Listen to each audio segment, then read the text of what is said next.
Think about something you have in great abundance. Maybe your digital music collection. You may have many songs by many different artists that span many different types of music. What if you wanted to organize this music collection so you could easily and quickly find a specific song? How would you go about doing this? You wouldn't just throw all the songs into one big folder. That would make it impossible to find the song you wanted. Maybe you could start off by organizing music by genre: rock music, country music, indie rock, and funk. This would help, but you would still have a lot of very different songs in each folder. You could organize it further, and within each genre, group them by artist. This would provide a little more organization. From there, you could organize the different songs of an individual artist by the album. Then, only 8 to 20 songs would be in each folder. Finally, you might want to make sure each song is labeled by its own individual name. This organization would help you to easily find a song that you wanted without listening to hundreds of songs first.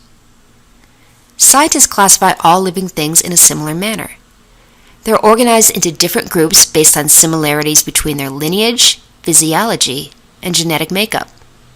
When classifying organisms, scientists start at the most inclusive, or biggest group, and end at the least inclusive, or smallest group. Let's go ahead and use humans as an example. We'll classify humans all the way from the most inclusive group, domain, to the least inclusive group, species. Let's start at the top with domain. There are 3 domains, and all living organisms fall into one of these. Humans are in domain Eukarya. The next most inclusive group is kingdom. Humans belong to kingdom Animalia, or the animal kingdom. Within each kingdom, organisms are further divided into phylums. Humans fall into the phylum Chordata, along with dogs, fish, monkeys, and birds. These are all organisms that have a backbone. Within each phyla, organisms are grouped into classes. Humans belong to the class Mammalia, or mammals. These are organisms that have fur and produce milk. This class still includes dogs and monkeys, but excludes fish and birds. Within each class, organisms are grouped into different orders. Humans belong within the order Primates, along with monkeys. Dogs are not included in this order. Within each order, organisms are grouped further into families.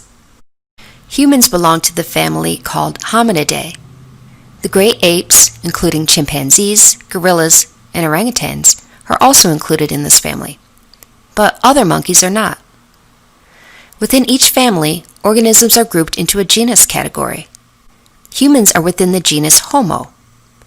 They are the only living organisms within this genus, but other genera may have several different organisms within it. Finally, each genus is divided into species. Humans belong to the species Sapiens. Scientists typically refer to specific organisms by genus and species. When written, these 2 groups are always written in italics, or underlined if handwritten. The genus name is written first, and it's capitalized. The species name is written second, and is not capitalized. There are a lot of useful memory tricks for learning the classifications of life, but here's a simple mnemonic that may help you memorize the first letter of each level.